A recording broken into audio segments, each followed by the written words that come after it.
La face cachée du néo-libre-échange, c'est une allusion à la face cachée de la Lune. Vous savez que la Lune, il y a un côté de la Lune qu'on ne voit jamais. Parce que les deux révolutions de la Lune autour d'elle-même et autour de la Terre coïncident. Ça lui prend beaucoup de temps à tourner de sorte qu'on voit toujours la même face de la Lune. Ça lui prend 27 jours à tourner, 27 et demi sur elle-même, de sorte qu'on voit toujours le même côté, puis on ne voit jamais l'autre côté. Pour voir l'autre côté, ça prend des instruments très sophistiqués. Les premiers qui ont été voir le visage caché de la Lune, c'est les Russes. En 1959, ils ont envoyé une sonde qui a fait le tour. Et la première fois qu'on l'a vu des visus avec les yeux, c'est quand les Américains ont envoyé Apollo 8, vous vous en souvenez, en 1969. Donc là, ils ont été voir la face cachée de la Lune. Alors, pour voir la face cachée du néo-libre-échange, du libre-échange, il faut aussi avoir des instruments très sophistiqués. C'est ça que je voulais vous dire. C'est quoi les instruments sophistiqués? Premièrement, c'est la critique. Il ne faut pas croire tout ce qu'on dit. OK? Deuxièmement, c'est l'analyse. Il faut analyser, il faut se donner de la peine. Comme dit le laboureur dans la fable de La Fontaine, travaillez, prenez de la peine. Il leur dit, creusez, fouillez, bêchez, pour voir. Savez-vous qu'est-ce qui est arrivé?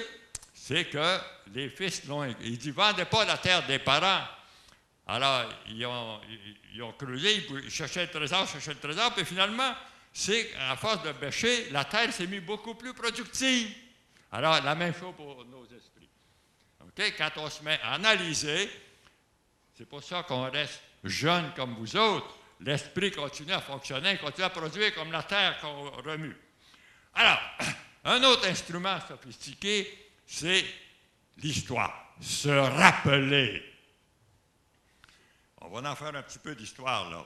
Comme disait Gaston Miron, pour ne pas s'écarter dans la plaine de la vie, un épinette en avant, un épinette en arrière. Hein? Comme ça, moi, c'est ça que j'ai fait quand j'étais à Saint-Boniface. On allait bûcher, puis pour ne pas se perdre dans la plaine, un épinette en arrière, un épinette en avant. Donc, il faut regarder le passé. Alors, on va diviser notre entretien en 4 parties. Pourquoi? Parce qu'une table a 4 pattes. OK? Alors, premièrement, un petit peu d'histoire, 200 ans de libre-échange. Tout le monde, on fait ça vite. Deuxièmement, qu'est-ce qu'il y a de nouveau dans le néo-libre-échange, dans ce nouveau libre-échange?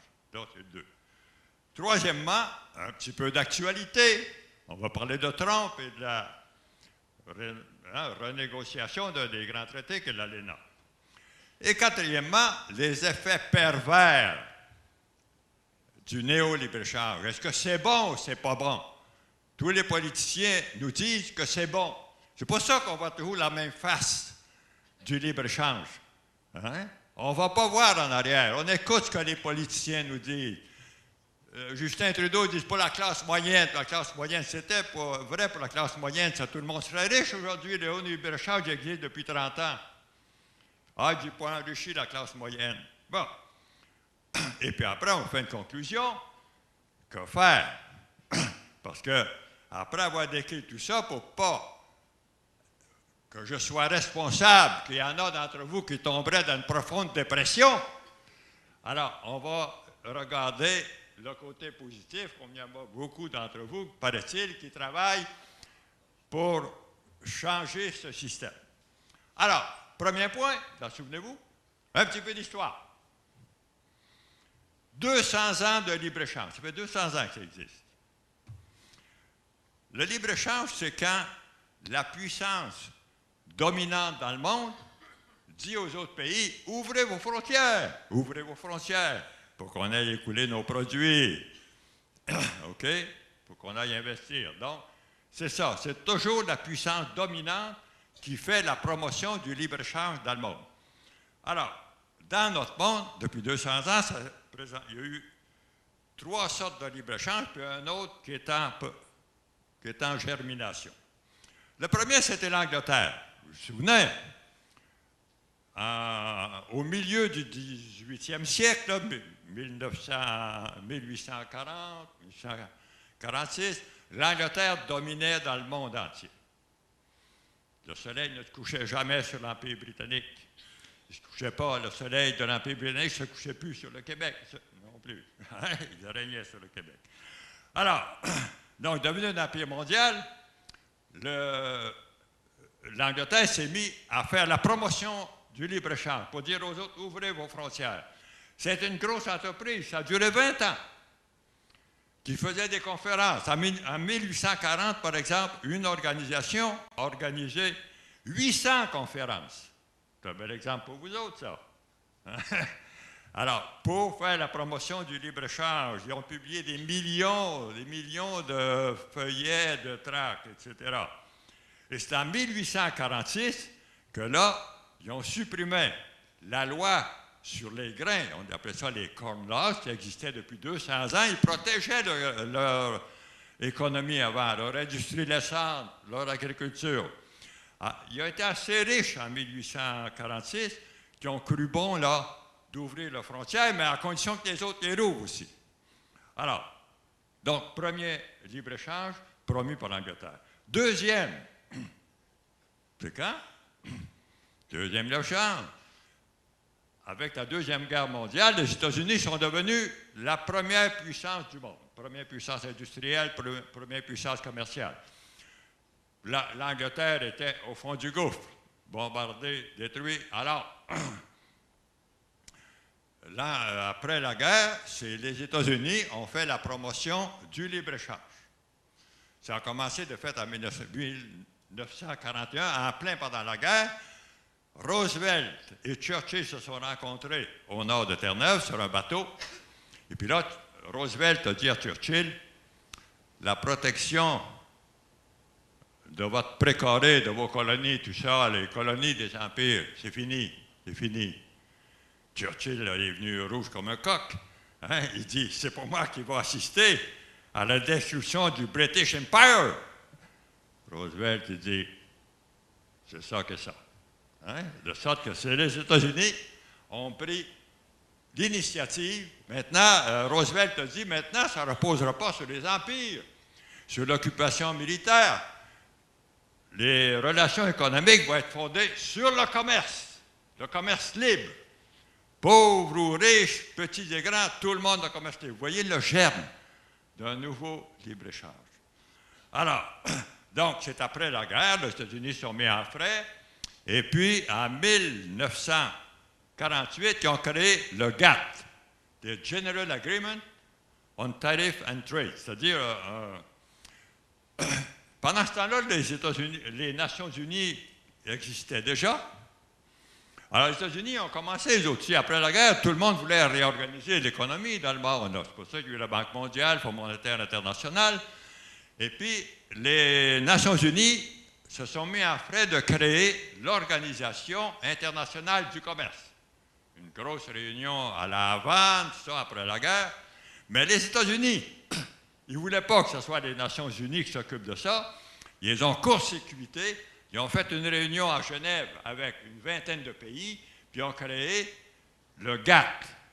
Donc, ça a été fini, l'Organisation internationale du commerce. Fini. Donc, c'était le GATT, General Agreement. Donc, c'était un secrétariat pour le libre-échange.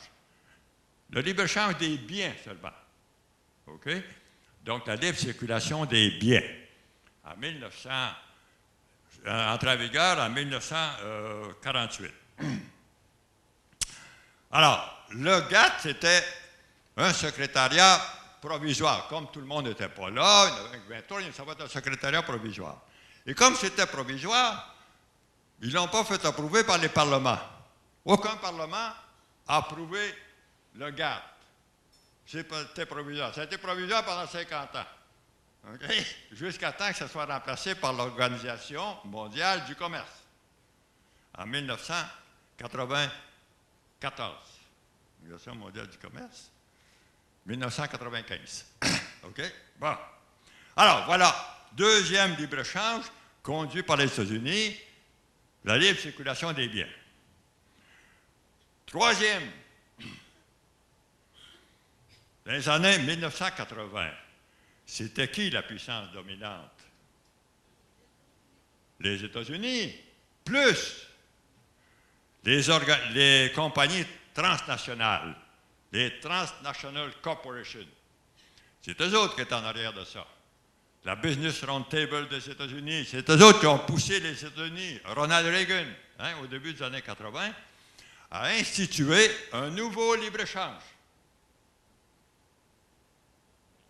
qui comprendrait, cette fois-là, non seulement les marchandises, mais les services, comme l'éducation, la culture, la santé, qui comprendrait les investissements, la libre circulation des capitaux, qui comprendrait la protection des brevets des multinationales, c'est drôle la protection dans le libre-échange, qui comprendrait les biens agricoles. Avant, les biens agricoles du temps du GATT ne faisaient pas partie du libre-échange. C'est juste à partir du néo-libre-échange.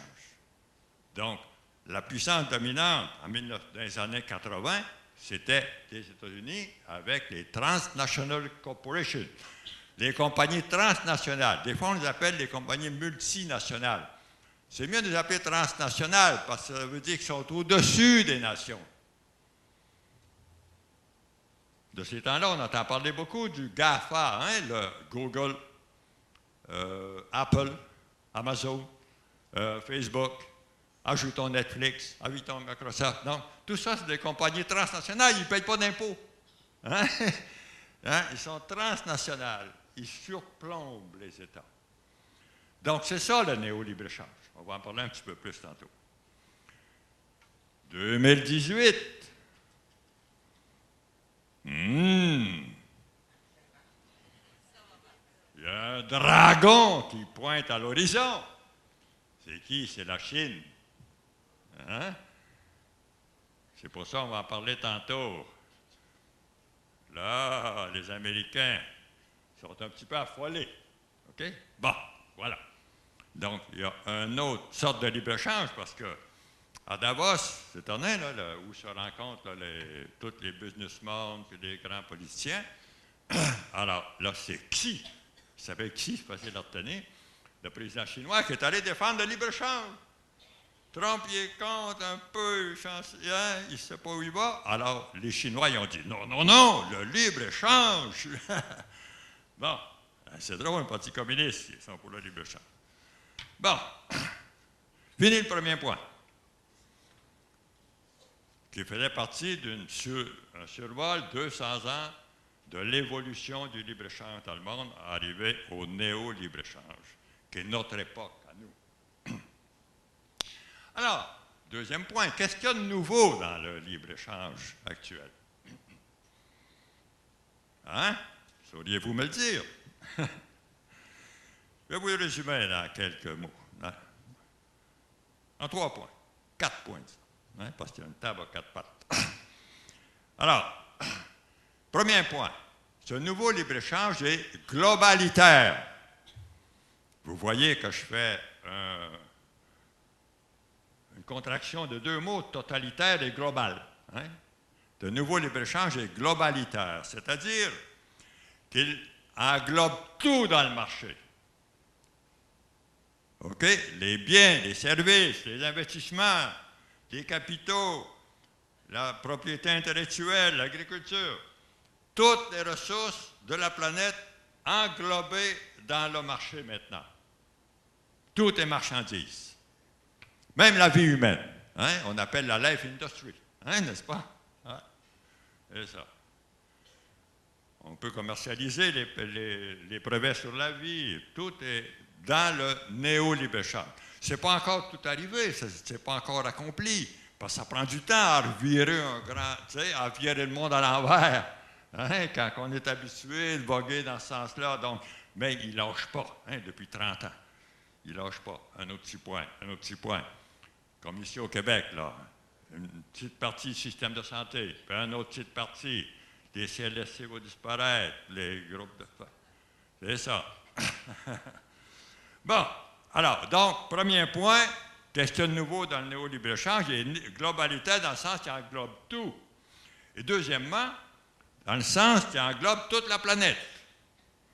Presque tous les pays, tous les gouvernants plutôt, parce qu'il faut distinguer entre les gouvernants et le pays, là. Alors, donc, il y a 164 pays dans l'Organisation mondiale du commerce qui ont tous signé ce genre d'entente. Ça veut dire que presque tout le monde est dedans.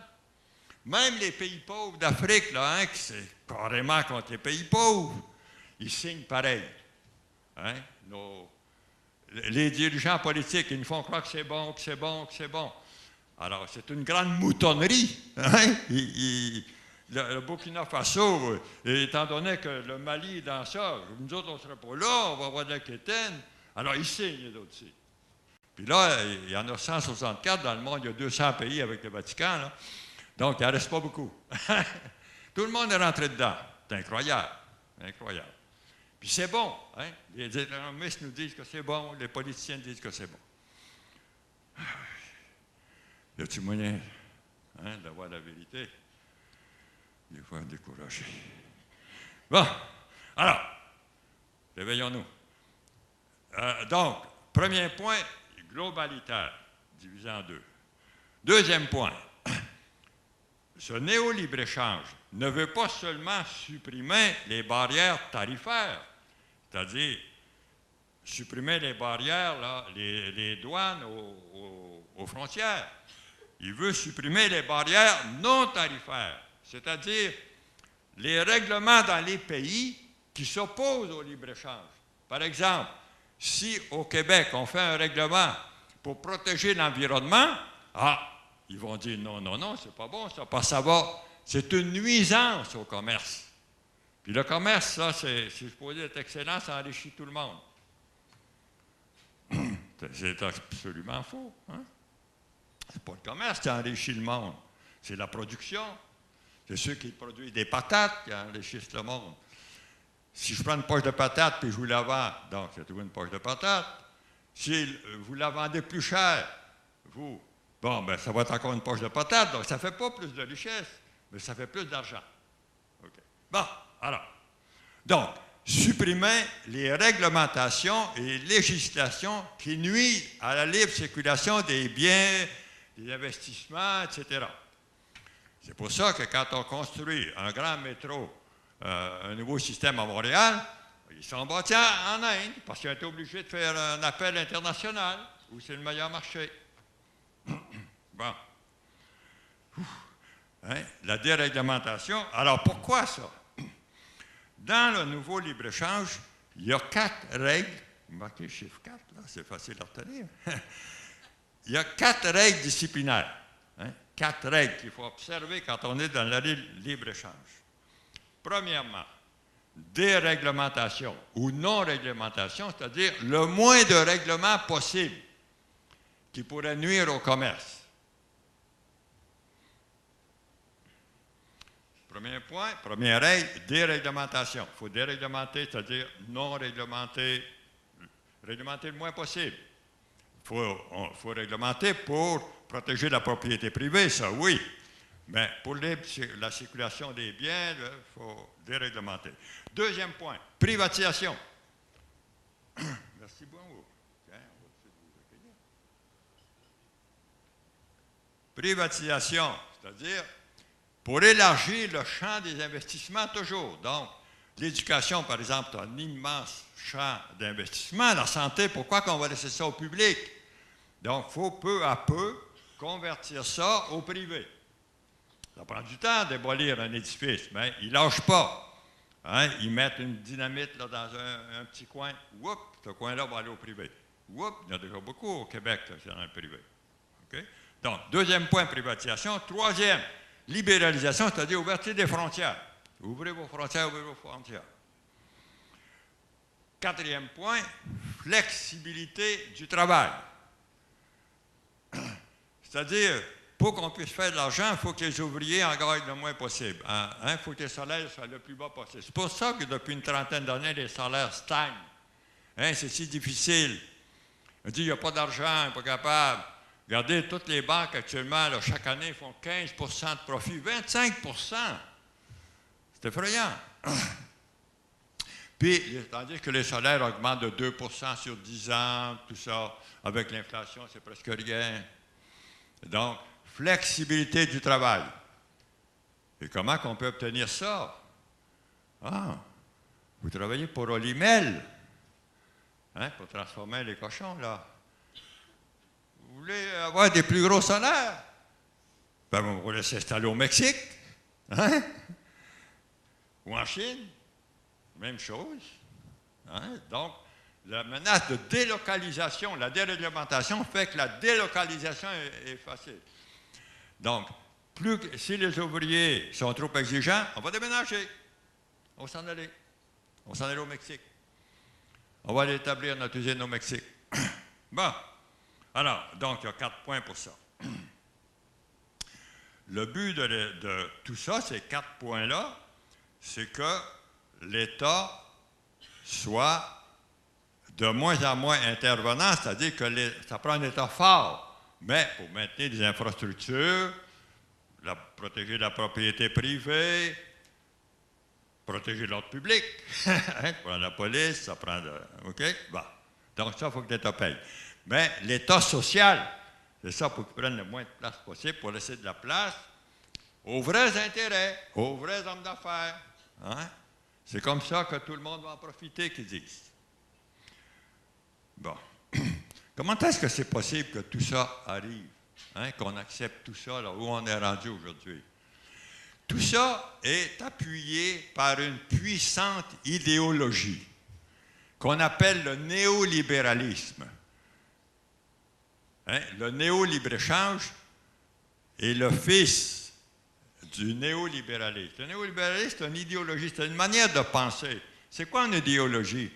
Je vais vous donner une définition. C'est la mise en pli de l'intelligence. Hein? On pense comme ça. Hein? Les gens pensent comme ça. Comment ça se fait que les gens vont voter pour Trump? Comment ça se fait qu'ils vont... Il y en a peut-être qui vont voter pour Legault, là. Mais ils vont penser ça, les autres. C'est pour dire que l'esprit humain est fragile, plastique, comme les cheveux. C'est la mise en pli de l'intelligence. Tout le monde pense comme ça. Pourquoi? Parce que les politiciens disent toutes la même chose, que le libre-échange, c'est bon. Les économistes disent la même chose. Les médias, les grands médias disent tout ça. Donc, on pense comme ça. C'est l'idéologie qui s'appelle le néolibéralisme. C'est quoi le néolibéralisme? Je vais vous donner une définition, écrivez ça. C'est la primauté du marché sur la politique. Hein? Comme ça, dans vos discussions, facile. Primauté du marché, primauté de l'économie sur la politique. C'est le monde à l'envers.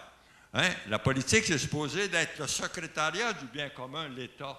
Hein, qui protège le bien commun, qui protège les aînés, qui protège les enfants, les handicapés, la redistribution de la richesse. Mais là, c'est la primauté du marché sur la politique. Puis les politiciens acceptent ça. Ils acceptent ça. C'est pour ça que Hervé Camp, je ne sais pas si vous le connaissez, qui a écrit plusieurs livres, il dit « Nous sommes actuellement... Le monde est dirigé par la classe politique la plus stupide de l'histoire. » Hein?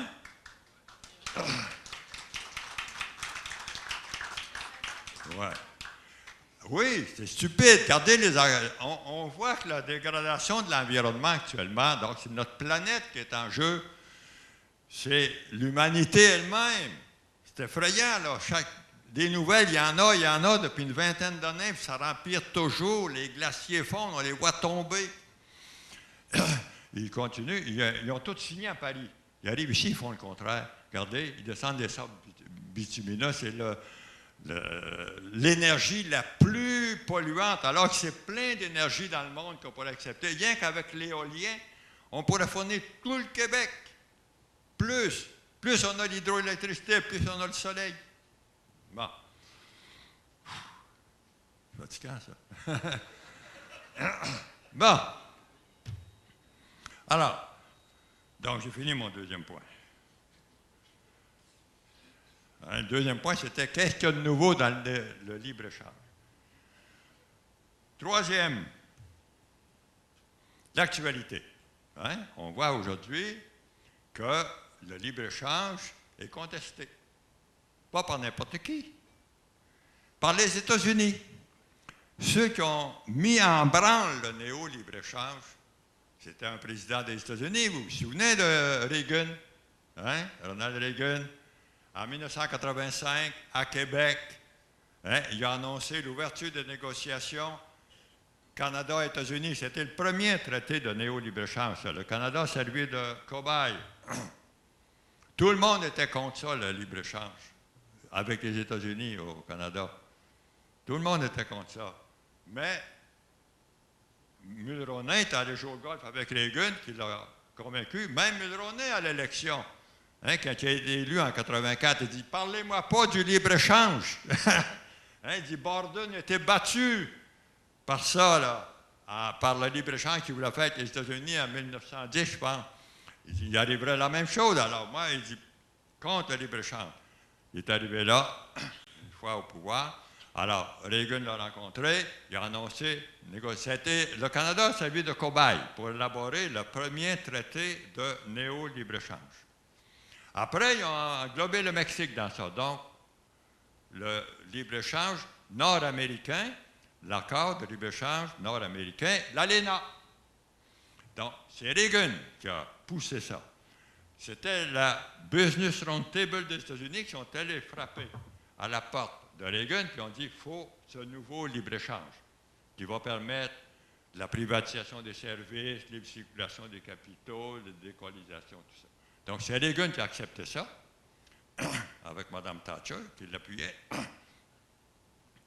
Et Mulroney, hein, qui a suivi comme un petit chien de poche, comme actuellement, c'est une tradition, hein, notre premier ministre actuel. Bon. Alors, donc, c'est les États-Unis qui ont fait la promotion de ce libre-échange. Et aujourd'hui, c'est les États-Unis qui se rebiffent. Pourquoi? Parce que c'est vrai que c'est nocif pour une grande partie du monde.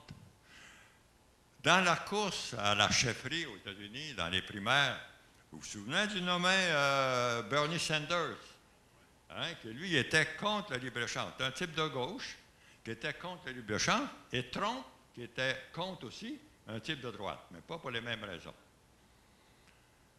En parlant de Sanders, avez-vous lu son livre? C'est très bien. Ça s'appelle « Notre Révolution », qui est paru à la fin de l'année passée, je pense. C'est très bien. Il raconte toute cette aventure-là, un petit peu sa vie à lui, comment est-ce qu'il s'est opposé au libre-échange.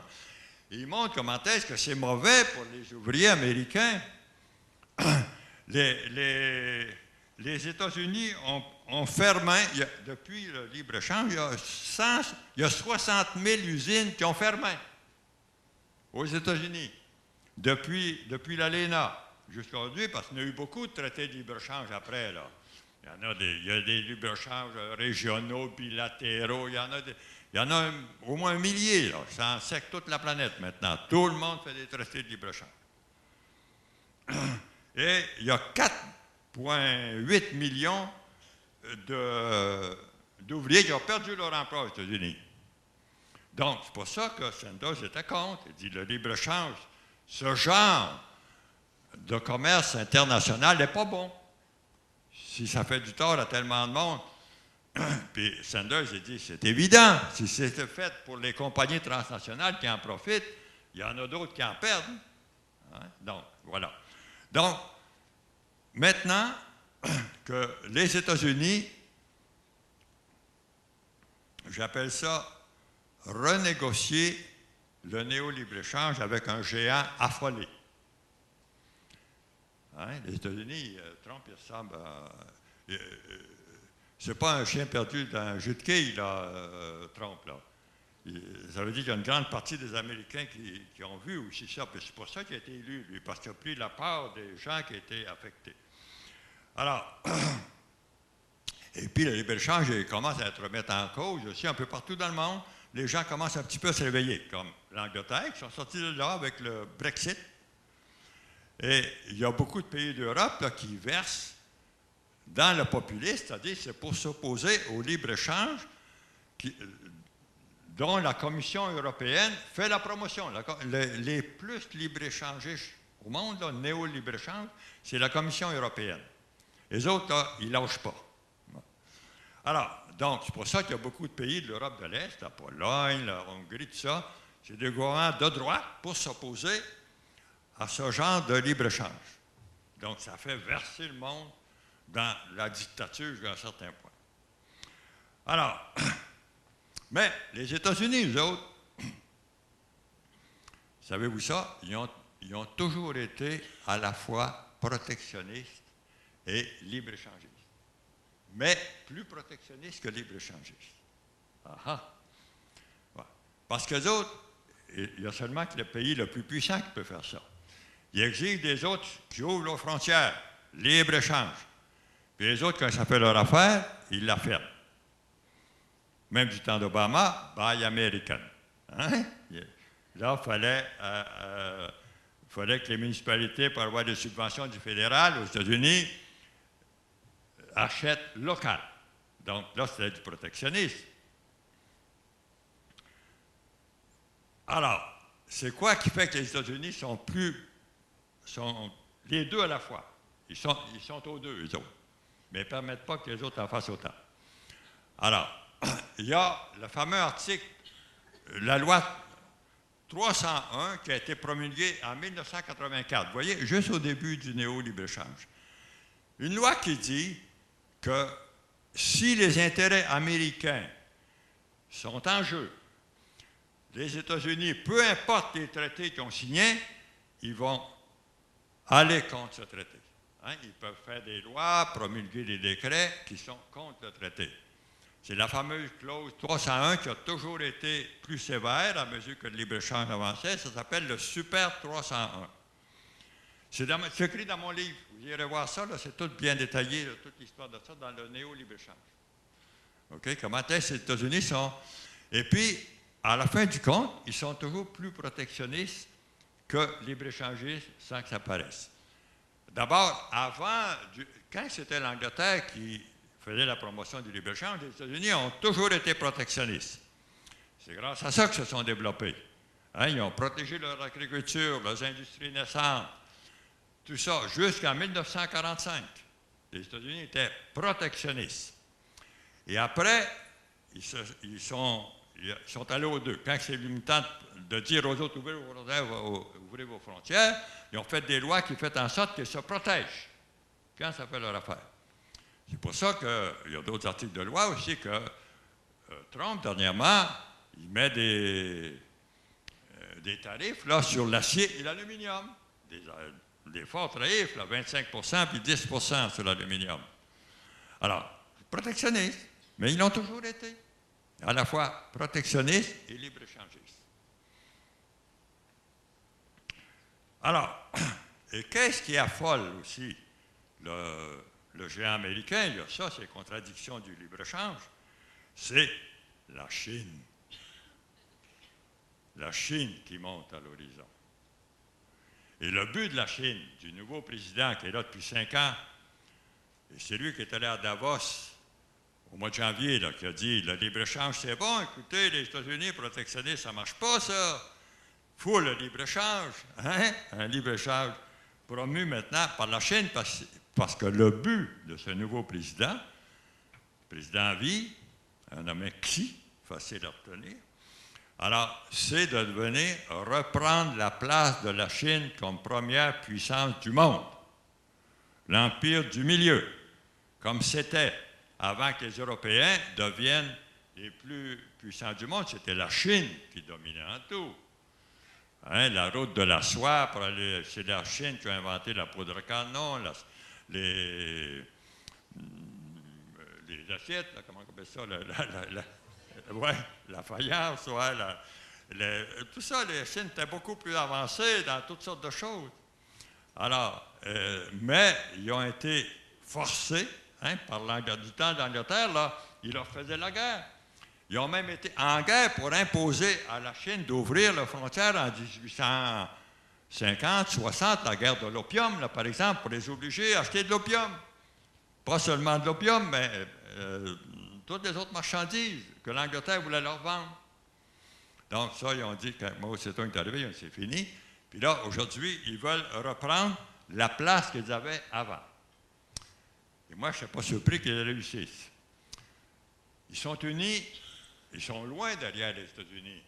Les États-Unis sont encore la première puissance militaire. Ils ont 850 bases militaires dans le monde entier. Hein? C'est fort, ça. Donc, c'est la première puissance militaire incontestée et non pas incontestable. C'est aussi dans l'économie d'avant-garde, là, la numérologie, l'économie numérique, là, toutes ces grandes compagnies-là qu'on a citées tantôt, là, si vous avez remarqué, elles sont tous américaines. Hein? Alors, Trump, actuellement, il est affolé, donc, contre la Chine, là, il dit que la Chine vole leurs brevets. Hein? Il veut, une de ses affaires, là, c'est qu'il dit la Chine oblige les compagnies à signer des accords de technologie partagée. Hein? Mais les Chinois ne sont pas fous. Quand ils ont ouvert aux investissements étrangers, par exemple, Ford qui a des usines en Chine, ils obligeaient chaque fois que les Chinois aient 50% de part. OK? Pourquoi? Parce qu'il y a des Chinois dans le conseil d'administration, dans les technologies, il y a un pôle de affaires, puis ils prennent la technologie. Hein? En même temps, c'est pour ça qu'ils font ça. Puis, ils n'ont pas obligé Ford d'aller s'établir en Chine. Les Chinois, ils ne les ont pas forcés. Les autres, Ford est allé là parce que ça faisait son affaire immédiate, à court terme. Ils ne regardaient pas l'intérêt des États-Unis, juste eux autres, puis ils ont fait plus d'argent. Mais les États-Unis ont fait la même chose. Les États-Unis, au 19e siècle, là, quand ils sont après devenus indépendants, tout ça, l'Angleterre restait la première puissance technologique, industrielle du monde. Les États-Unis, il n'y avait presque rien, là, c'était une puissance agricole. Alors, ils ont tous puisé leur technologie en Angleterre. Alors, l'Angleterre avait des lois, ils protégeaient leur technologie. Leurs techniciens, là, ne pouvaient pas émigrer aux États-Unis.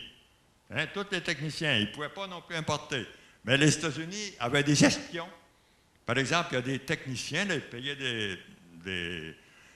des infiltrés là, pour, par exemple, les métiers à tisser. Comment est-ce qu'on fait ça? Alors, ils n'écrivaient rien, mais ils retenaient tout ça, puis ils revenaient aux États-Unis, puis là, ils copiaient ça. Comme ça que les États-Unis sont industrialisés. Après la guerre, le Japon a fait la même chose. Et c'est correct, ça. Moi, je trouve que c'est correct, parce que la technologie, c'est un patrimoine mondial. Hein? Tout ça est inventé des fois par des ouvriers, là. L'usine d'aluminium à Shawinigan, là, c'est les ouvriers qui disaient à un moment donné, hey, c'est trop chaud, on va brûler. Là. Ils suggéraient telle autre technologie. OK?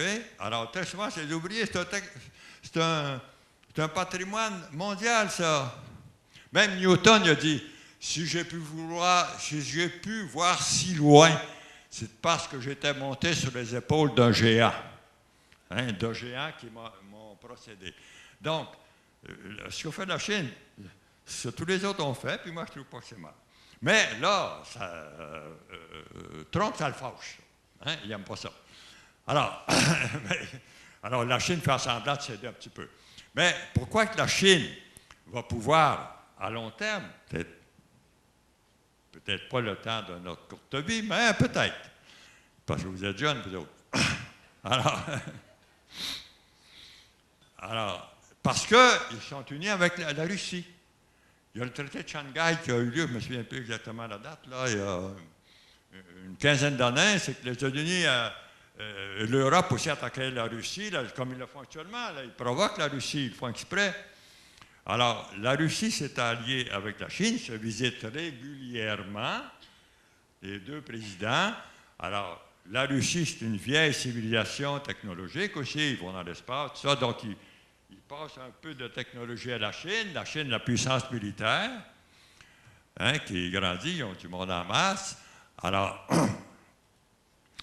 donc, la Chine, plus la Chine et la Russie, et ça affole les États-Unis. Hein, ils sentent bien qu'il y a quelque chose qui ne marche plus. Voilà. Où est-ce qu'on est rendu? Je commençais à dire, hey, ça achève, oui. OK. Alors, les effets pervers, c'est quoi les effets du néo-libre-échange? Ça, c'est le 4e point. On va en nommer rien que 3 principaux. On pourrait en nommer 4, là, mais ce serait plus facile. Bon, premièrement, vous l'avez deviné, dégradation de l'environnement, parce que si on ne réglemente pas suffisamment, si on ne réglemente pas les sortes bitumineuses, si on ne fait pas de règlement pour protéger l'environnement, c'est entendu que ça se dégrade.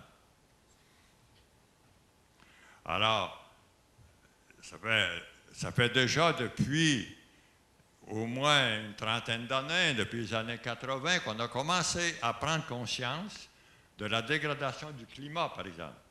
Que le groupe de recherche des Nations Unies sur le climat, là, c'était en 1988, je pense. Donc, on a vu que ça commençait à être dangereux. En 1992, il y a eu le sommet de la Terre à Rio. Vous vous souvenez de ça? Donc, parce que là, on sentait que l'environnement est en péril. Donc, ils ont signé 2 grands traités, donc la conservation de la biodiversité et contre les changements climatiques. Ils font rien, ou presque rien. Ils font des semblants. Alors, donc, la dégradation de l'environnement. Il y a le climat, bien sûr. Mais on pourrait parler des displays de la Terre, comme on parlait des displays d'Égypte. C'est bien pire. Les displays d'Égypte, c'était pas grand-chose. Hein, les grenouilles, tout ça. Mais là, c'est les grenouilles qui disparaissent. Hein? Ouais. Donc, on pourrait parler de la biodiversité, de la pollution. Il y a 9 millions de personnes dans le monde, c'est prouvé, qui meurent à cause de la pollution. Il y a des pays comme en Inde, là, qui sont obligés d'arrêter l'école pendant une semaine, c'est trop pollué. Mais ils continuent à faire de l'argent, ils continuent à faire de l'argent. C'est incroyable, hein, comment qu'on détruit notre propre nid. Hein? Alors, donc, on pourrait parler de la pollution, les déchets, la couche d'ozone, ils l'ont arrêté un petit peu, mais ça continue. Donc, les displays d'Égypte. Ça, c'est le premier effet pervers, hein, qui entraîne ce système économique, parce que c'est un système. Le capitalisme néo-libre-échangiste est la première civilisation économique mondiale. Les Romains ont déjà dominé une partie de l'Europe, la Méditerranée. C'est la première fois qu'il y a un système, une civilisation économique mondiale. Vous n'avez de l'ouvrage. Bon, deuxième effet pervers. Un monde d'inégalité. Ça vous dit-tu quelque chose, les immigrants qui arrivent au Québec, là? Hein? C'est une crise migratoire mondiale. Pourquoi? Là, c'est les Nigériens qui arrivent ici, les Nigérians. Parce que c'est comme ils voient qu'il y a un banquet là en haut. Hey, ils cognent au plafond, voyez-nous des miettes. Hein? Et pour ramasser les miettes qui tombent de la table des riches, là, rien que ça, ils se contentent. Ça, c'est beaucoup pour eux autres. Tellement qu'il y en envoient dans leur pays, là, les miettes qui ramassent des petits salaires, là, il y en envoient dans leur pays. Hein? Donc, la crise d'immigration, là, c'est pas en Europe, partout. C'est ça. C'est les pauvres qui cherchent à aller ailleurs. Là aussi, une des causes, c'est les changements climatiques, là, quand les déserts envahissent. Comme en Syrie, là, il paraît que les gros problèmes actuels, c'est devenu d'une grosse sécheresse, hein, qu'il y avait eu. Et puis ça a fait que les paysans sont allés vers la ville, puis il y a eu des mouvements sociaux, etc. Bon. Donc, aussi quand ce monde d'inégalité entre les pays et dans les pays. Il y a de plus en plus de pauvres au Québec aussi, là. Il y a toujours plus de tables populaires, de tout ça, là. Oui, il y a plus de pauvres. Puis il y a plus de riches. Hein? Les milliardaires, aujourd'hui, la revue Forbes, là, chaque année, ils produisent le palmarès des milliardaires dans le monde. Et l'autre fois, j'étais dans une autre revue. Coïncidence, je tombe sur la revue pour cette année. Donc, là, dans le monde, il y a 2000 milliardaires. En 1900, il y a 30 ans, quand ils ont commencé à faire ce palmarès-là des millionnaires, il y en avait 40. Là, il y en a 2000 cucs. Hein? Donc, ils sont de plus en plus riches, plus en plus riches. Ils ont 9 000 milliards de dollars. C'est incroyable. Il y a, une trentaine de milliardaires dans le monde possèdent autant que la moitié de l'humanité. Quel monde d'inégalité! Ça ne peut pas rester ça. Hein? Une déflagration sociale va arriver un jour ou l'autre. Bon. Déjà, la crise migratoire devait être un signe d'avertissement. Bon, mais les politiciens ne font pas le lien qu'on dirait. Hein? Ils ne font pas le lien qu'on dirait. En tout cas, les médias non plus. Alors, et un troisième effet, donc les inégalités, la montée des inégalités dans les pays et entre les pays. Le tiers-monde est de plus en plus pauvre, même s'ils ont amélioré beaucoup de choses dans le tiers-monde, paraît-il, mais la disparité est de plus en plus grande entre les pays riches et les pays pauvres. Troisième effet pervers, parmi les plus gros que je nomme seulement, la dégénérescence de la démocratie, le pourrissement de la démocratie.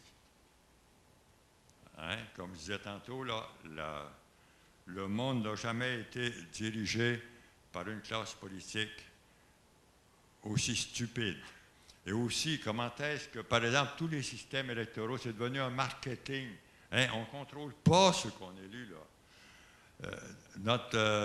Surtout notre démocratie britannique, mais aux États-Unis, c'est pas mieux, de fait. Là. Ils ont beaucoup d'institutions qui auraient pu protéger plus la démocratie, mais on voit ce qui arrive avec Trump.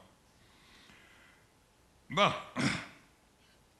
Alors, Sanders a dit quelque part, je vais vous le citer. Nul besoin d'être docteur en économie pour comprendre que si des accords commerciaux sont extrêmement favorables aux grands groupes, ils constituent un échec pathétique pour les travailleurs. Alors, on peut dire qu'on n'est quand même pas misérables, nous autres, là. Mais il y en a qui sont plus que nous autres. Et puis, il ne faut pas voir juste notre nombril non plus, là. Il faut voir qu'est-ce qui se passe dans le monde. Et c'est ça que vous faites.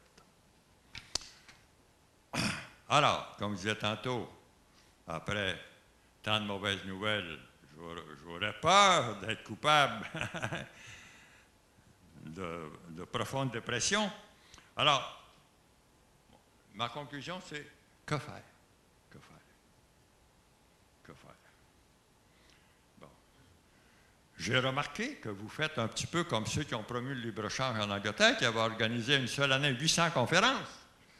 Alors, vous autres ici, la table des aînés et des retraités, vous organisez des conférences. Alors, peut-être pas autant qu'il y en a organisé en Angleterre, mais ici, vous avez des puissants médias, des puissants instruments de diffusion, que ça va sur votre site, ça, tout le monde écoute ça. Ça, en passant, je vous félicite. Alors, il ne faut pas vous penser que c'est moi aussi, un petit diplôme en économie qui vous raconte des histoires. Je vais vous citer l'économiste le plus célèbre du 20e siècle, c'est qui? John Maynard Keynes. Hein? C'est avec lui qu'est venu l'État social, etc. Donc, John Maynard Keynes qui avait décidé que le capitalisme avait besoin d'être contrôlé par un État fort. C'est lui, que le capitalisme ne pouvait pas s'autoréguler. Hein, il est arrivé là, comme un cheveu sur la soupe dans le capitalisme, mais il était très, très fort. Alors, je vais vous citer Keynes. Il est mort déjà depuis 1946, parce qu'il a été découragé. Ouais. Bien, surtout le traité de Versailles. Oui, c'est ça. C'était après la Première Guerre mondiale surtout, puis après la Deuxième aussi. Là, il trouvait qu'on ne s'en allait pas dans le bon chemin. En tout cas, Keynes il dit ceci, je cite entre guillemets. Il dit « Je sympathise avec ceux qui souhaiteraient réduire au minimum l'interdépendance entre les nations, plutôt qu'avec ceux qui souhaiteraient la porter à son maximum. » Hein? Souhaiteraient porter les échanges à leur maximum. Bien sûr, parce que je fais une petite parenthèse, excuse-moi, Keynes. Hein, ce que nous mangeons dans nos assiettes, il y a des aliments qui ont fait 2000 km. Ça en fait de la pollution, ça. Hein? Quand on mange des fraises, des kiwis de la Nouvelle-Zélande, puis des fraises de la Californie, en plein été, ou des bleuets de l'Argentine, ça me choque. Bon, je continue avec Keynes. Je sympathise avec ceux qui souhaiteraient réduire au minimum l'interdépendance économique et commerciale entre les nations plutôt qu'avec ceux qui souhaiteraient la porter à son maximum, comme Justin Trudeau. Ouais. Les idées, la connaissance, écoutez bien, les idées, la connaissance, l'art, l'hospitalité, les voyages, ce sont des choses qui, par nature, doivent être internationales. Mais produisons chez nous les marchandises chaque fois que c'est raisonnablement et pratiquement possible. C'est clair, ça, hein? Moi, c'est ce libre-échange-là que je voudrais faire, la promotion. Je pense que ça va être mon prochain article. Et surtout, faisons en sorte que la finance soit en priorité nationale. Le contraire de ce qui se passe actuellement, où la finance dans le monde est contrôlée par 28 grandes banques allemandes qui contrôlent toute l'économie. Bon, alors, que faire? Favoriser l'économie locale, les petites entreprises. Hein, c'est simple.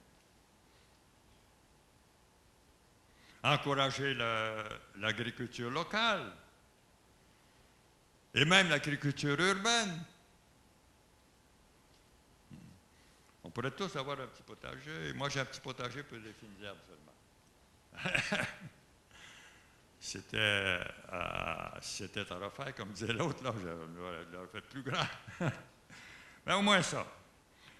Alors, organiser 800 conférences, par exemple. Bon. Mais organiser des conférences qui portent loin comme vous autres. C'est-à-dire faire la diffusion des idées autant que possible pour contrer un petit peu l'influence du discours politique dominant. Acheter des produits équitables, bio le plus possible. Moi, j'en achète, même si ça coûte un petit peu plus cher, c'est un petit peu meilleur pour la santé. On parle beaucoup de l'économie circulaire. Il y avait un article dans Le Devoir ces jours-ci, l'économie circulaire. Ouais. Ça veut dire que il n'y a pas de déchets. Il n'y a pas de déchets. Puis ça existe à plusieurs. Je trouve ça drôle dans l'article, ils disent ça n'existe pas nulle part encore, mais ça existe à beaucoup d'endroits dans le monde. Il y a une ville au Danemark, surtout, qui sont à l'avant-garde, Kalundborg, où tout est recyclé. Tout. Le raffinerie de pétrole, tout ce qui est utilisé pour ça va dans l'autre, tout est recyclé, donc il n'y a pas de déchets. Pas de déchets. Chez nous, quand j'étais jeune, à Saint-Boniface de Shawinigan, dans le Grand 4, il n'y a pas de déchets non plus. Hein? Là, un petit retour, comment on dirait, nostalgique. Hein? Le bois, ça servait pour le poêle, hein, toujours. Le papier aussi. Le papier, mais ça servait de papier de toilette. La gazette pour envelopper la viande. Et le linge, le vieux linge, ça, là, quand c'était usé au coton, là, il y avait des guenilloux qui passaient. Vous connaissez ça, vous autres, des guenilloux qui passaient? Et puis, pour le faire, hein, ils ramassaient 1 cent la livre. Alors, partout en arrière de la grange, on allait fouiller s'il n'y avait pas une vieille pointe de charrue qui était là pour la vendre ça, ceux qui passaient pour ramasser le fer. Bon, en tout cas, il n'y a pas de déchets. En tout cas, il n'y a personne qui ramassait les vidanges. Puis, tout ce qui pouvait se manger, là, tout ce qui était un petit peu organique, ça allait au cochon. Allait au cochon, ou dans le champ, tout simplement, avec le fumier, on mettait ça avec les autres choses. Bon, alors, pour terminer, comme vous êtes très catholique, je vais vous suggérer d'invoquer 4 saints. OK? 4 saints. Le premier, Saint Formin. OK? Bon. Le deuxième, Saint Digné. Hein? Pour s'indigner, il faut savoir ce qui se passe dans le monde. Moi, je suis tellement indigné, des fois, j'arrive au point d'éclater, mais je fais attention. Alors, s'indigner, s'impliquer, comme vous faites. Et 4e saint, Si tout ça ne marche pas, s'insurger. Hein? S'insurger. Aller se coucher sur la traque, là, comme au lac Mégantic, tu aurais dû faire ça, là. Au début, là, tu sais, pour y arrêter que le train passe dans le village. Bon, sur ça, je vous remercie.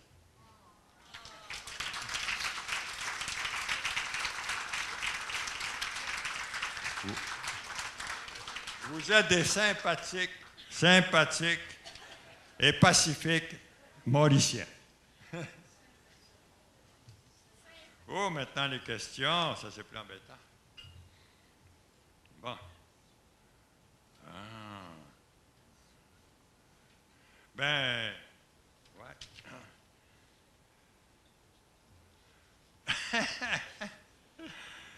Bon, mais ici, il dit, vous prévoyez quoi pour notre avenir et quelle pourrait être la vraie solution? Bien, j'en ai parlé un petit peu, là. Les solutions, des solutions à notre portée. Hein? Même si on n'a pas accès au pouvoir politique, c'est par en bas qu'on va... C'est ça que dit Bernie Sanders dans son livre. C'est par en bas que vont venir les solutions. Ils ne viendront pas par en haut. C'est pas vrai, ça. Et moi, je prédis, comme j'ai écrit un livre sur le tiers-monde, là, ça fait déjà une vingtaine d'années, et si le tiers-monde s'autofinançait, que les solutions pour le sous-développement, il n'y a pas de solution, là, ça fait 60 ans de l'aide au développement, puis tout ça, va venir d'un petit pays.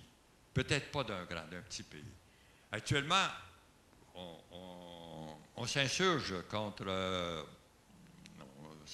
tout le monde s'insurge pas assez, là, contre Desjardins, hein, qui est devenu une banque. Alors, moi, j'ai des accointances là, dans la petite nation, dans l'Outaouais. Il y a une caisse populaire, là, Ripon, ils ont fermé la caisse, puis après, ils ont fermé le guichet. Alors, les autres, là, ils se sont insurgés. Ils veulent faire changer le conseil d'administration, puis aller jusqu'au bout. Bon, alors voilà, c'est un peu ça pour les vraies solutions. C'est une solution à long terme, en plus. Hein? Moi, il s'agit, dans le monde, moi, ce qui m'intéresse, c'est de travailler à plus grand que moi. Hein? Bâtir une cathédrale. Je ne pense pas que ça peut arriver, disons, du temps de ma courte vie. Peut-être que oui, on ne sait pas. Peut-être même l'affaire d'une génération. Mais pourquoi, peut-être plus. L'important, c'est de poser sa pierre pour bâtir la cathédrale. Là. Et je suis sûr que chacun d'autre, vous le prouvez en étant ici, juste le fait de penser autrement, juste le fait de ça rayonne. Bon, voilà alors notre question. Selon vous, comment se fait-il qu'ici, on continue de voter pour ceux qui nous dépossèdent de nos richesses, de notre culture?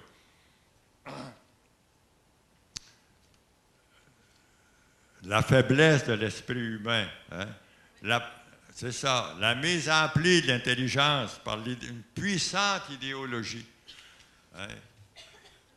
C'est incroyable, là, même dans le parti, la CAQ, au début on pensait que c'était un peu progressiste, plus nationaliste, la nationalité. Il engage un gars qui ne croit pas au bien commun, il dit que ça n'existe pas le bien commun. Hein? Ouais. Donc, comment se fait-il? Parce que l'esprit humain est fragile, il faut toujours faire quelque chose pour que nos semblables, que nous-mêmes, mais nos plus proches de nous, puissent... faut analyser, hein, analyser, travailler, donnez-vous de la peine, comme disait La Fontaine. C'est le fond qui manque le moins. Bon. Devant cette description sombre de la situation, je vous l'ai bien dit, quel espoir? C'est une vraie question. Moi, il y a beaucoup de mes amis qui... moi, j'ai beaucoup suivi la Teilhard de Chardin, je ne sais pas si ça vous dit quelque chose. Alors, moi, j'avais pris sa philosophie, hein, surtout sa philosophie. Il dit que l'évolution n'est pas finie. L'évolution continue, contrairement à ce qu'on pourrait penser. L'évolution physique est finie jusqu'à un certain point, mais continue encore un petit peu. Mais c'est la conscience. L'évolution de la conscience n'est pas finie. On continue d'évoluer. Le croyez-vous? Parce qu'il y en a, c'est tellement pire, ce temps-là, ils ne le croient pas. Moi, je peux vous citer juste quelque chose en l'espace de ma courte vie, là. comment que la conscience humaine a fait des bons extraordinaires. La plus grande des révolutions du 20e siècle, vous savez, c'est quoi? C'est quoi?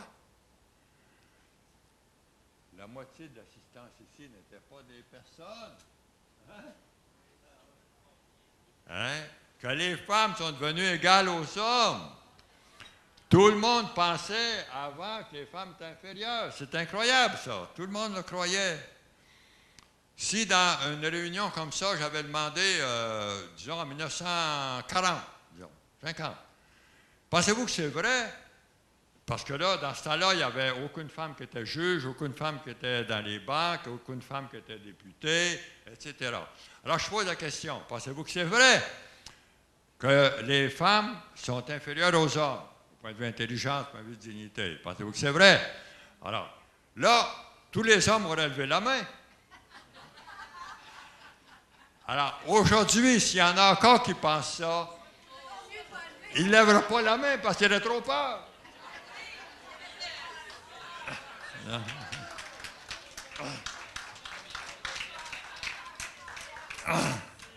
Alors, il y en a eu d'autres révolutions aussi, là, par exemple, la fin du colonialisme. Même les plus jeunes d'entre vous ont vu ça dans les années 60. Avant, on trouvait que c'était bon, c'était correct, ça. Même l'Église appuyait ça. Là. On envahissait un pays, là, les Espagnols ont détruit des grandes civilisations amérindiennes, les Aztèques, les Incas. L'Église en arrière de ça, les missionnaires suivaient là, avec la croix, et bénissaient les conquistadores. Alors, aujourd'hui, non. Hein, c'est plus bon, ça. Une autre évolution, c'était l'esclavage. Tout le monde pensait que c'était bon aussi. Même saint Thomas d'Aquin, docteur de l'Église. Même saint Paul, hein, il dit à saint Thomas, il dit à Timothée, là, il soigne ton esclave. Hein, il y a des esclaves. Bon. Alors, donc, l'espoir, c'est le progrès de la conscience. La seule chose qui met un bémol, hein, Teilhard de Chardin disait, l'humanité, notre espèce, en a encore pour quelques millions d'années. Donc, calmons notre impatience. Ça ne va pas se faire dans le temps d'une génération, ni même pendant d'un siècle. Mais Teilhard de Chardin disait que tout le monde s'acheminait vers plus de fraternité, vers plus d'amour. Ce qui a du bon sens, que tous soient un. Hein? On est destiné à ça, liberté, égalité, fraternité. Mais aujourd'hui, on ne sait pas si la Terre va supporter aussi longtemps. Hein? On peut peut-être détruire notre habitat avant que l'humanité arrive à son aboutissement, à comprendre les choses. Bon, voilà. Mais moi, je continue à penser, à espérer que il va y avoir un revirement. Hein? Actuellement, on s'en va toujours dans le même sens. Donc, on continue pour le libre-échange, voyez-vous, là. Christophe Freeland là, il lutte pour l'ALENA, pour renouveler ça, puis les négociations continuent, comme si c'était le but suprême. Là. Mais moi, je pense qu'à un moment donné, ça a commencé un petit peu, ça grouille un petit peu. Bon. Alors,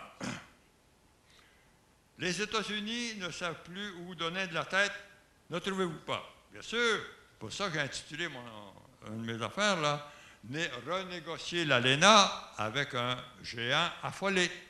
Affolé, ça veut dire qu'il ne sait plus, là.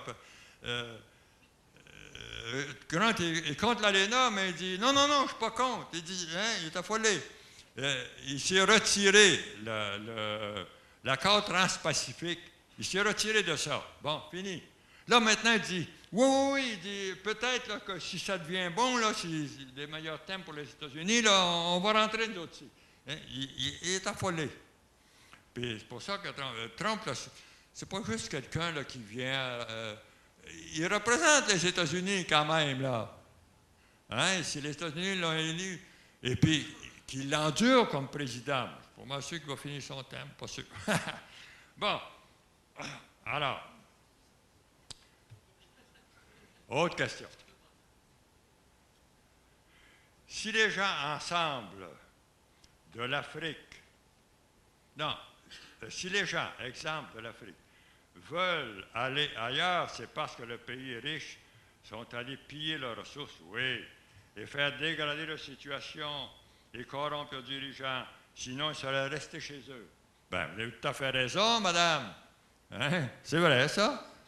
Si, ça continue, le pillage de l'Afrique, là. Les guerres qu'il y a en Afrique, au Congo, par exemple, c'est pour les matières premières.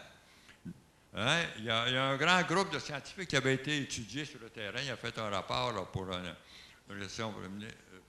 organisation, un ONG progressiste. Puis la réponse a été diamond, diamond, diamond. Les diamants, les diamants, les diamants, les terres rares, là, pour faire nos téléphones intelligents puis tous nos nouveaux bidules, là, ça prend des métaux rares qui sont en Afrique en bonne partie. Bon, ben oui, vous avez tout à fait raison. C'est parce qu'on les a, pas d'aujourd'hui d'ailleurs. Hein? Les Africains, c'est pas parce qu'ils sont plus bêtes que les autres. C'est pas de leur faute s'ils sont comme ça. Là. C'est la tragédie de l'Afrique qui a été 3 fois pillée. Première fois par l'esclavage. C'est quoi la deuxième fois? Je l'ai oublié. Hein? La colonisation, vous avez raison. La troisième fois? Le libre-échange. Hein? Ils se font piller par l'échange illégal. Hein? 3 fois les autres dépouillés. Parce que le développement, mon prochain livre, si Dieu me prête vie, ça serait sur ça, le développement. Bon, alors, public, privé. Que faire de la résistance au changement de la part des élus? Oui. Que faire pour que le service public s'adapte rapidement? Exemple, transport, éducation, santé, environnement. Ce que je peux dire, ce n'est pas avec le gouvernement actuel, ni même peut-être avec le prochain, ni même, je dirais certainement, avec le prochain. Peut-être que ça peut être un peu mieux et peut-être un peu pire. Hein? Le transport, par exemple, hein? Il y a eu la politique de mobilité durable dernièrement. Là. Ben, écoutez, c'est contradictoire, c'est juste de la poudre aux yeux. Le parc automobile continue d'augmenter au Québec. Les gros véhicules continuent. Une des solutions, il y avait un article dans le Devoir hier, ce serait de taxer les gros véhicules puis les automobiles. Donc, mais aussi augmenter le transport en commun, ce qui n'est pas le cas. Savez-vous, ça a failli être une tragédie pour moi. Quand la conférence était supposée d'avoir lieu à Shawinigan, moi, je n'ai pas d'auto, j'arrive de Québec à Trois-Rivières. Après à Trois-Rivières, avant, je prends un autobus, Trois-Rivières, Shawinigan, qui va jusqu'à la Duc. Il n'y en a plus. Il n'y en a plus. Alors, c'est complètement dingue, là, hein, de politique mobilité durable. Entre Chicoutimi, Jonquière, Saguenay, quoi encore, il n'y a aucun transport en commun. Alors, une femme de Jonquière qui travaille à Chicoutimi, comme ça arrive souvent, il faut qu'elle ait un auto, alors qu'après on prend l'autobus, on est là. Ah. Donc, que faire pour que le service public s'adapte rapidement? Bien, il faudrait élire des politiciens qui feraient ces politiques-là. Et il faut qu'il y ait un fort mouvement populaire qui n'est pas arrivé. La même chose dans l'éducation. Hein, l'éducation se dégrade, les maîtresses d'école sont à bout de souffle. On ne les paye presque pas. Hein, la même chose pour la santé. Ils détruisent les CLSC pour faire des cliniques privées. Des super cliniques privées, là. C'est assez commode, il y avait un CLSC pas loin de chez nous, là, pour aller là à pied. Là, maintenant, ça prend un rendez-vous, les médecins ne sont pas là. Bon, l'environnement, c'est pire. Bon. Que penser de la capacité des compagnies transnationales de poursuivre les États nationaux par manque de profit? Ah, il me fait penser que j'ai oublié de vous dire une chose dans le néo-libre-échange, en plus des choses que je vous ai dit là. C'est que dans les accords de néo-libre-échange, il y a le chapitre 11, comme vous devez savoir, qui permettent à des compagnies étrangères de poursuivre les États pour abus de réglementation en matière d'environnement surtout et en matière sociale. Donc, ça arrive souvent, ça c'est arrivé souvent dans le monde. Par exemple, il y a une compagnie, Pine Resources, je pense, qui poursuit le gouvernement du Québec, donc il se trouve être celui d'Ottawa, de fait, parce qu'ils ont mis un moratoire sur l'exploitation du gaz de schiste dans la vallée du Saint-Laurent. Alors qu'eux autres, ils avaient déjà escompté des profits pour ça. Ils avaient déjà fait quelques dépenses. Donc, ils poursuivent le gouvernement pour 250 millions de dollars. Pour ça. Puis il y en a beaucoup dans le monde. Des compagnies qui ont poursuivi en Égypte, en Allemagne, partout. Puis les États-Unis, le Canada a poursuivi aussi aux États-Unis. Le Canada n'a jamais gagné. Les États-Unis n'ont jamais perdu. Quand ils vont devant les tribunaux comme ça. Alors, c'est ça. Donc ça, c'est le chapitre 11 de l'ALENA, qui est reproduit dans tous les autres traités. Et là, dans la renégociation de l'ALENA, il y en a qui parlent d'enlever ce chapitre 11, mais ça ne se fera pas, je ne suis pas mal sûr. Trump, il veut enlever, lui, le chapitre 19. Ouais. Le chapitre 19, c'est qu'il y a un jury pour résoudre les conflits. Disons, est-ce que ça, c'est dans le libre-échange? Est-ce que ça ne l'est pas? Est-ce que c'est du dumping? Alors, ça, c'est une autre chose. Mais le chapitre 11, c'est les compagnies étrangères qui peuvent poursuivre le gouvernement. Une multinationale québécoise ne peut pas poursuivre le gouvernement canadien ni québécois. Mais une multinationale des États-Unis ou de la France peut poursuivre le gouvernement. Puis ils le font.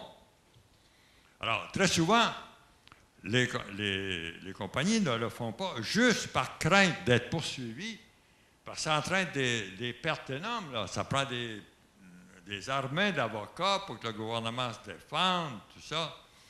Le gouvernement du Canada, lui, a été accusé, plusieurs fois, un exemple qu'on cite souvent, là, pour avoir interdit dans l'essence une matière cancérigène qui faisait que ça empêchait l'encrassement des pistons. OK? Donc, il a été poursuivi pour ça, puis il a été obligé de payer. Ils sont entendus au cours, je pense, pour 13 millions de dollars, les peanuts.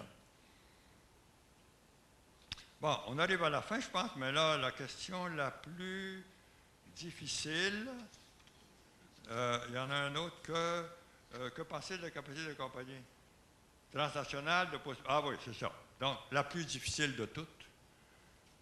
Parlez-nous de Philippe Couillard. Hein? Ah, ben, je vous dire une nouvelle. Je vous disais que je publie chaque mois dans l'autre journal. Pas si vous connaissez l'autre journal. C'est un journal à la fois électronique et à la fois papier que j'ai depuis 30 ans. Ça s'écrit l'autre journal. L-A-U-T apostrophe, l'autre journal. L'autre journal avec un apostrophe pour apostropher. Alors, mes deux derniers, c'est sur Couillard. Alors là, je dis tout ce que je pense là-dessus. OK? Alors, mon dernier, là, si ça sort de façon électronique aussi, vous cliquez l'autre journal. Le dernier, ça s'appelle « Les étranges métamorphoses de Philippe Couillard ». Comment Philippe Couillard, il change d'idée. Hein? Alors, après avoir été en Arabie Saoudite, etc., donc quand il est revenu, il travaillait à Sherbrooke. Là, il a fait une grande déclaration pour la santé publique. Il dit, il n'y a rien qui peut remplacer nos systèmes de santé publique. C'est ça qu'est le mieux. Chaque fois qu'on a voulu donner ça au privé, ils n'ont pas fait mieux que le public, ils ont fait pire. C'est Couillard qui disait ça. OK? Après, il était nommé ministre de la Santé. Là, il était défenseur ex-officio des services publics, mais en même temps, il a fait glisser vers le privé. Et après, il a démissionné pour aller travailler pour une compagnie privée, en service de santé privé. Hein? Alors, là, donc, il travaillait pour le privé, mais avant de partir, quand il était encore ministre, une semaine avant, il a fait publier un décret pour transférer 50 chirurgies au privé. Il y en avait déjà 3, le genou, la hanche, la cataracte. Alors, il a fait transférer 50 chirurgies de plus. Les chirurgies les plus payantes, les plus faciles, les plus payantes. Hein, les chirurgies pour le cancer là, qui n'en finissent plus, ça reste au public. OK? Bon. Alors, donc, dans ça, j'exprime pas mal de tout ce que je pense. Et puis, je dis que Philippe Couillard, il a sur sa table de chevet un livre qui s'appelle Le Prince. Pardon? Ah oui, il y a ça aussi, la 4e révolution, j'en parle dans mon article aussi. Est-ce que vous lisez ça, ces articles-là? Oui, alors, il y en a deux. Mais 2 derniers, c'est sur Couillard. Alors, en plus de la 4e révolution, là, j'ai dit qu'il faut lire ça parce que la 4e révolution, c'est des économistes, dits économistes d'Angleterre, là, très conservateurs, qui disent que Reagan et Thatcher ont été trop mous. Hein, l'État est encore trop gros, puis tout ça. Alors, il faut aller plus loin. Il faut tout privatiser. Alors, mais un autre livre de chevet qui s'appelle Le Prince, hein, Machiavel, qui dit, Machiavel, il dit, quand vous arrivez au pouvoir, hein, quand vous prenez le pouvoir, faites toutes les cruautés tout de suite, le plus tôt possible. Puis après, il dit, pour gagner les esprits, vous répandrez les bienfaits. Hein, vous ferez des mesures progressives. C'est exactement ce que Couillard a fait. Ah, bon, c'est ça, je vous remercie. Jean, c'est sympathique d'avoir ici.